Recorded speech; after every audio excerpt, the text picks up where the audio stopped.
Guys इस video में हम लोग बात करने वाले हैं जो सारे बच्चे कॉम्पिटिटिव एग्ज़ाम की प्रिपरेशन करते हैं जनरली वो बच्चे कुछ बच्चे उसमें से सुसाइड अटेम्प्ट क्यों करते हैं। चाहे वो नीट की तैयारी करे, जेई मेंस एडवांस की प्रिपरेशन करे एंड देन यूपीएससी या जनरल कंपटीशन की प्रिपरेशन करे, वो जनरली बच्चे सुसाइड कमिटेड क्यों करते हैं। अभी फ़िलहाल 2 दिन में मैं कोटा में रह रहा हूँ। अभी मुझे 2 दिन से मालूम चल रहा है कि 2 बच्चों ने सुसाइड अटेम्प्ट किया है। एक दादावाड़ी से बिलोंग करता है और एक करोल पार्क से बिलोंग करता है। यानी वो करोल पार्क और दादावाड़ी में रहता था। जो करोल पार्क से बिलोंग करता है वो झारखंड के रहने वाले थे।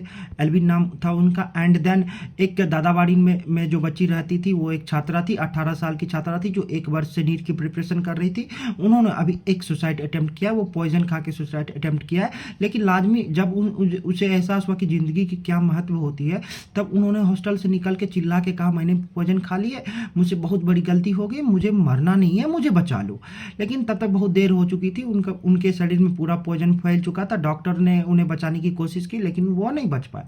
तो आज इसी मुद्दे पे हम लोग बात करने वाले हैं कि हम लोग सुसाइड अटेम्प्ट करते क्यों हैं। सारे बच्चे, हम नहीं, मतलब जो बच्चे डिप्रेशन प्रेशर में रहते हैं सुसाइड अटेम्प्ट क्यों करते हैं। देखिए, इन सुसाइड अटेम्प्ट का जिम्मेदार कौन है, सुसाइड क्यों होता है, कौन जिम्मेदार है, कौन रिस्पॉन्सिबल है, जनरली ये सुसाइड करते क्यों हैं। देखिए, इनके लिए रिस्पॉन्सिबल कौन है। चाहे एजुकेशन सिस्टम रिस्पॉन्सिबल है, एडटेक रिस्पॉन्सिबल है, या माइंडसेट रिस्पॉन्सिबल है, या पेरेंट्स की केयरिंग रिस्पॉन्सिबल है, या प्राइवेट लाइफ रिस्पॉन्सिबल है सुसाइड अटेम्प्ट करने के लिए।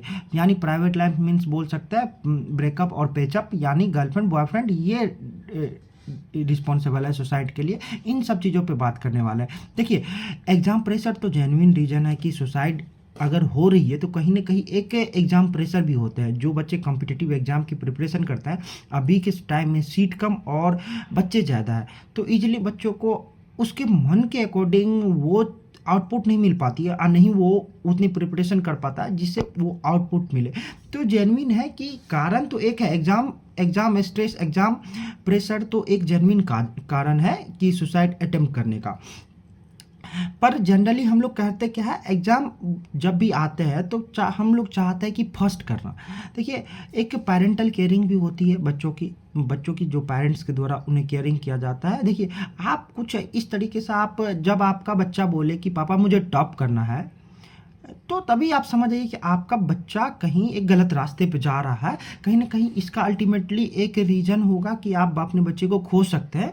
तो जब आपका बच्चा बोले कि पापा मुझे टॉप करना है, तो आप बोलिए बेटा तुम्हें टॉप नहीं करना है, तुम्हें अपना 100% देना है। तुम उतना दो जितना तुम्हारे अंदर है। तुम अपना 100% दो, अपना बेस्ट एफर्ट डालो। तुम्हारे अंदर अपना जितना कैपेसिटी है सारे के सारे कैपेसिटी डालो। तुम अपना 100% दो, अपना बेस्ट एफर्ट डालो। जो होगा, जो आउटपुट मिलेगा वो मुझे मंजूर है, लेकिन चीटिंग नहीं। तुम अपना बेस्ट दो। जो मैं हूं ना, मैं संभाल लूंगा। आप अपने बच्चे को बोलिए, तेरा पिताजी है ना, तेरे माताजी है ना, तू अपना बेस्ट दे, मैं संभाल लूंगा जो आएगा। तुझे 1 साल प्रिपरेशन करनी है या 10 साल प्रिपरेशन करनी है, करो, मैं तेरे साथ हूँ। उसके अकॉर्डिंग जो बच्चे को लगे आप बोलिए, उन्हें अपना बेस्ट दो। देखिए, जनरली सारे बच्चे जब कोई कॉम्पिटिटिव एग्जाम की प्रिपरेशन करते हैं, वो आते हैं एक ऐसी उम्मीद, आंखों में एक ऐसी उम्मीद लेके आते हैं कि अपने माता पिता का सपना साकार करना है। लेकिन यहाँ आने के बाद उसे एक्चुअल इन्वायरमेंट मिलता है जहाँ पता चलता है भाई कंपटीशन हमें 2-3 बच्चों से नहीं, 2 लाख भी नहीं, 20 लाख बच्चों से है। और 20 लाख में कि सबका आईक्यू लेवल डिफरेंट होता है। कोई बेसिक, कोई मीडियम, कोई हाईली एडवांस। कोई एक वही सवाल जो सारे बच्चे सॉल्व करते हैं, कोई 10 सेकंड में सॉल्व कर देता है, कोई 1 मिनट में, कोई 2 मिनट में। ये डिपेंडेंसी हर एक बच्चे के आईक्यू पे भी डिपेंड करता है, और वो कहाँ से एजुकेशन प्राप्त किया है उससे भी डिपेंड करता है। ये आपको कभी, जनरली सारे बच्चे होते हैं कि ये कोई उसने 10 सेकंड में कर लिया, मैं भी कोशिश करूँगा करने का। कोशिश करते करते वो उस जोन में चले जाते हैं कि वो बोलते उसने किया तो मैं क्यों ना करूं। भाई ये अच्छी बात है, उसने किया तो मैं क्यों ना करूं। लेकिन इसको एक नेगेटिव वे में लेके चल जाता है कि मैं भी करूंगा, चाहे जैसे हो, जिंदा रह के हो, मर के हो, मैं अपना सारी चीज़ दे के करूंगा। भाई अपना 100% एफर्ट डालना सही बात है, लेकिन उस एफर्ट को पॉजिटिव वे में डालो। होता है कि आप इतना एफर्ट डालने लगते हैं कि आप अपना 100% देने के बाद भी उस बच्चे जितना आपकी आउटपुट नहीं आती, तो आप डिप्रेस होने लगते हैं कि वो इतना कम एफर्ट डाल के इतना आउटपुट ले आ रहा है, मैं इतना एफर्ट डाल के इतना कम आउटपुट ले रहा हूँ। इससे बच्चे डिप्रेस होने लगते हैं, और डिप्रेस होने लगता है, फिर आइसोलेट होने लगता है। आइसोलेट होने लगते हैं अपने दोस्तों से, अपने फैमिली मेम्बर से बात कम करने लगते हैं। एक हंसी मजाक का माहौल जो होता है वो सब एकदम छूटने लगता है, और आइसोलेट होकर एक धीरे धीरे एक दिन, 10 दिन, 15 दिन में वो एक डिप्रेशन में चले जाता है। अगर आप थोड़ी भी पेरेंटल केयर करते हैं तो आप अपने बच्चों से पूछिए, बेटा कैसी प्रिपरेशन चल रही है। अगर नहीं भी हो तो कोई दिक्कत नहीं, तेरे पिताजी तेरे साथ है, हम देख लेंगे क्या होता है। चलिए देखिए, इस एज में होते भी ये बात भी होती है कि जब हम प्रिपरेशन करने आते हैं जनरल 10th और 12th बाद, तो ये एक ऐसी अवस्था होती है 10 से 18 वर्ष की उम्र में कि पहला प्यार भी यही मिलता है, पहला ब्रेकअप भी यही मिलता है, पहला पैचअप भी यही होता है, अपोजिट जेंडर के प्रति अट्रैक्शन भी इसी टाइम होता है। इसी तो आपको ये भी ध्यान रखना होगा, आपके बच्चे अपोजिट जेंडर के प्रति अट्रैक्ट हुए, लेकिन वो अट्रैक्शन नेगेटिव वे में नहीं जाए।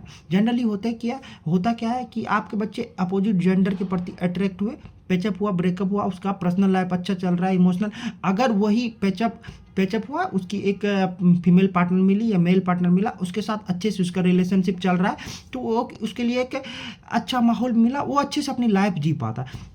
शायद किसी भी इशू के कारण उनका ब्रेकअप हो गया, ये अभी के ये जेनजी लाइफ में सबसे मेजर इशू है ब्रेकअप।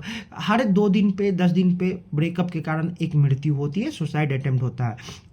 तो आपको आपके बच्चे से ये पूछना है, बेटा अगर तुम्हारी कोई पर्सनल लाइफ है तो बेटा ब्रेकअप हो तो टेंशन नहीं लेना। एक ये जेन्युइन रीजन है कि आजकल ब्रेकअप पैचअप कभी होता है कि मेल है तो किसी अनदर फीमेल के प्रति अट्रैक्ट हो गया, फीमेल है तो किसी अनदर मेल के प्रति अट्रैक्ट हो गया, ये जेन्युइन रीजन है। तो ब्रेकअप हो तो जनरली ब्रेकअप उनसे, अगर आपके बड़े बिग ब्रदर या पेरेंट्स या फैमिली मेम्बर कोई रहता है तो आप अपने फैमिली मेम्बर को बताइए कि पापा मेरा ब्रेकअप हो चुका है, मुझे दिक्कत हो रही है।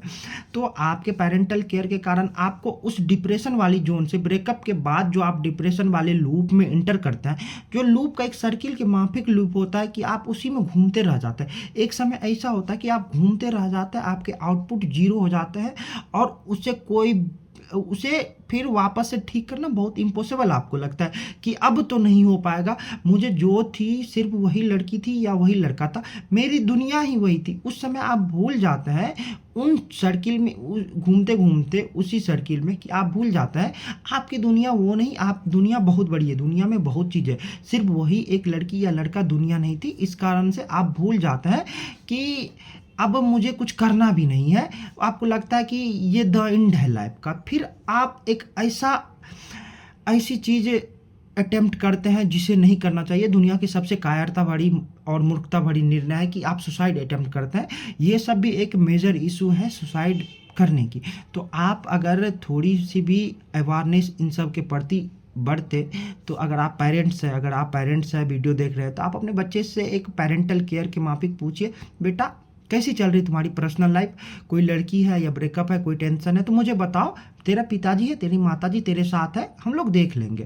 तो इस कारण से आप थोड़ी केयर कर सकते हैं अपने बच्चों की। तो गाइज, तो अभी आप बस इतने ही देखिए, आपके बच्चे अगर 10 से लेके 22 वर्ष की उम्र के बीच है, तो ये एक ऐसी अवस्था है, भटकने का चांस बहुत ज़्यादा रहता है, सुसाइड कमिट करने का भी चांस बहुत ज़्यादा रहता है। इस कारण से थोड़ी आप अपने बच्चे के लिए आप अपना एक्स्ट्रा अटेंशन उन्हें दे, कभी कभी विजिट करें जहाँ वो रहते हैं, उनके साथ 10 दिन रहे, टाइम गुजारे, फिर आपको पता चलेगा कि आपके बच्चे कैसे हैं। तो इस कारण से थोड़ी आपके बच्चे के भी अगर उस लूप में होंगे तो निकल के बाहर आएंगे, आपके डर से भी, आपके प्यार से भी, या उस लूप में नहीं होंगे तो आप अपना उसका अच्छा आउटपुट आ रहा होगा तो आप उससे मिलिएगा, जुलिएगा, घूमिएगा उनके साथ, एक फ्रेंड के माफिक आप उससे बात कीजिए, अच्छे रहिएगा तो उसका आउटपुट और बढ़ेगा, या आउटपुट कुछ कम है तो और बढ़ेगा, या आउटपुट 0 है तो बढ़ने की कोशिश तो करेगा, या उस लूप से निकलेगा जहाँ पे वो गलत डिसीजन न ले ले। तो गाइज, मित्रों और भाई एवं बहनों, थोड़ा ट्राई करें अपने बच्चों को फोकस करने का। तो मिलते हैं दूसरे वीडियो में, बाय बाय।